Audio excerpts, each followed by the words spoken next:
But FightHype.com here with the former king of the lightweights, my man Teofimo Lopez, in fight number 2, embarking on his journey at super lightweight now, December 10th, back at his favorite place to fight, right? Madison Square Garden against Jose Pedraza. Teo, first off, man, just how's it feel these last couple months coming off a win? You know, just like anything else, just learning, right? Elevating, getting better. It's been great. Honestly, it's been great. I love the journey that I'm on. I love the fact that I'm actually enjoying this journey, rather than just a destination. And just really focusing on that. From my last fight against Campa and now I feel much better. My camp has been much how can I say, much more vigilant, and more observant with me, trying to maintain and trying to keep me on a good, steady course pace. Now that we're fighting twice, just this year alone, obviously we're starting to get the momentum. We're starting to build that. And the whole thing now is like next year, the whole goal is to fight 3 times next year. I'm sorry, excuse me. The whole goal next year is to fight 3 times. Now, you mentioned you feel much better. How's that been playing out, for example, in sparring, and like, are you pulling the trigger even more combinations, Yes, things like that? Yeah. exactly. That's exactly what's happening. That's exactly what we're trying to do. It's not even a try at this point. It's just something that we're naturally doing at this point. I believe that I'm starting to get more comfortable in there, even in sparring. I hate sparring. I really do. Because I don't really take it ever that serious. Not like many others do. I really try to just practice on my techniques and things. But now I'm even doing that. I'm pushing it. If I hurt my sparring partners, okay, boo-hoo, next guy. That's really where we're at mentally wise. Just focusing on, how do we even build up more of that dog in me? So how do we do it? You just keep pushing, keep letting it be known. Muscle memory, reminding my body, here's the movements. I'm shifting more. I'm doing so many other things. So that way, December 10th, we give everyone, we close it. We give it, I'm calling it a closer. That's how we're doing it. We're closing it out. Heisman night. I mean, what other way? It's the best. It's going to be the best show on ESPN that night. Yeah, because what are we expecting to see in this Pedraza fight? And yeah, and do you want to be? Do you think all about being the only other guy to get him out of there, to knock him out, along with The whole thing is like the knockout. The knockout is going to come. You don't really have to ever look for a knockout. It'll eventually come, whether it takes a little bit more time, but it'll come. And I feel like that's really what's going to happen against myself and Pedraza. Not counting Pedraza out, man. He's a guy that comes at you, and then he boxes at the same time. He switches stances. He knows how to fight orthodox. He knows how to fight southpaw very well. So those are the things that I don't believe I've ever faced someone that knows how to do both. So I'm really looking forward to that kind of matchup as well. It's a bit of a challenge, not the biggest challenge that I've taken since Lomachenko. However, it's a stepping stone to what's next for the following upcoming year.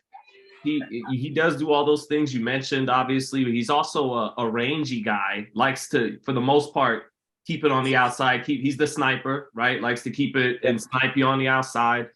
And and he has a reach advantage. Got a little bit of a reach advantage.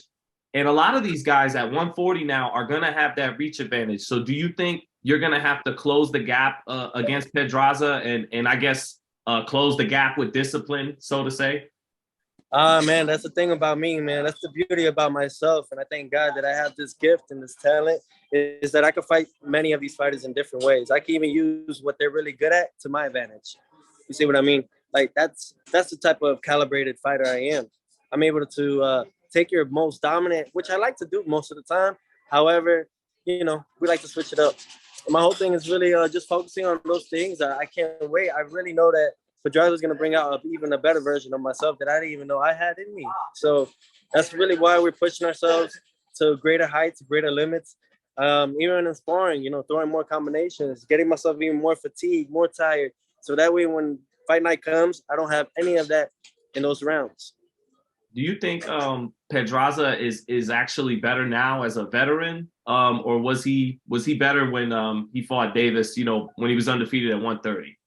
How would you size? I don't know. I honestly believe that even now, after fighting Lomachenko and stuff, you guys got to realize fighting a calibrated fighter like Lomachenko, someone that was such a technician in there, you got to learn something with them, right? So I believe he learned a lot from the Lomachenko fight, from the Comey fight. He's only getting better. So, Even though he's almost at his end, he's still able to give you good quality fantasy fights that people want to see. Now, the WBC, they had their convention in Acapulco, and they ordered you against Sandor Martin, the man who I guess retired Mikey Garcia. And what do you think of that fight? And is that the route you want to go? Do you want to go the WBC route? Or are you going, wait, everybody, I wanted to go the WBO route. I want Josh Taylor. I got business with him. Or your thoughts? Well, that's the thing though. Like what I would like to say to a lot of people is like, I don't have I can go anywhere I like. I don't need to go specifically to the WBC. With all due respect to Mauricio Suleiman and to the WBC sanctioning, with all my respect, really, why do we have 3 or 4 other sanctions there?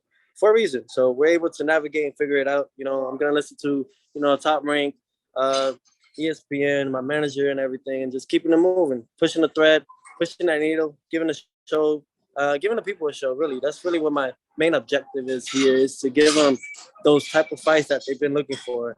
I mean, we've been talking about how long for the Spence and Crawford, how long since the Garcia and Tank, how long since you know what I mean? There's just been so many fights going, and no one's fighting. So I just kind of want to be the first guy to break that ice.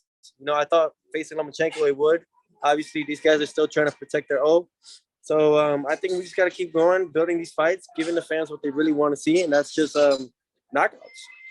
Well, you brought up those fights. I got to ask you, while I got you on the topic, Spence Crawford, who do you think fans should hold culpable the most, if anybody, for that fight not happening? There's too much ego, man. These guys got too much ego. I don't know who has the more ego in this one, though. I don't know if it's Spence or Crawford. Crawford, I think he might have too much pride. Too much pride. Wait, I think he's fucking up his own bag by doing that. So bad. I think he had an interview with Kate, and I didn't even hear it or read. All I read was the title on the bottom saying that he doesn't need to be undisputed at 147 because he's basically done it at 140. And I just smacked my face because I'm like, I don't think you kind of get it. It's not about doing it once. It's about doing it multiple times so no one else could do it. You know what I mean? You want to be, look at Clarissa Shields, 3-time undisputed world champion. 3 times in 3 different divisions. And the girl is still going. It's just that mentality. I kind of want to. So, you know what? I don't even care, man. These guys are not going to fight, obviously, because they have their own reasons, their own pride, their own ego. And look, once I go to 147, you guys are not going to have that mistake. Trust. When you said pride, were you saying it like Marcellus Wallace in Pulp Fiction there? Pride, that's pride fucking with you? Is that what? No. Hey, to each his own.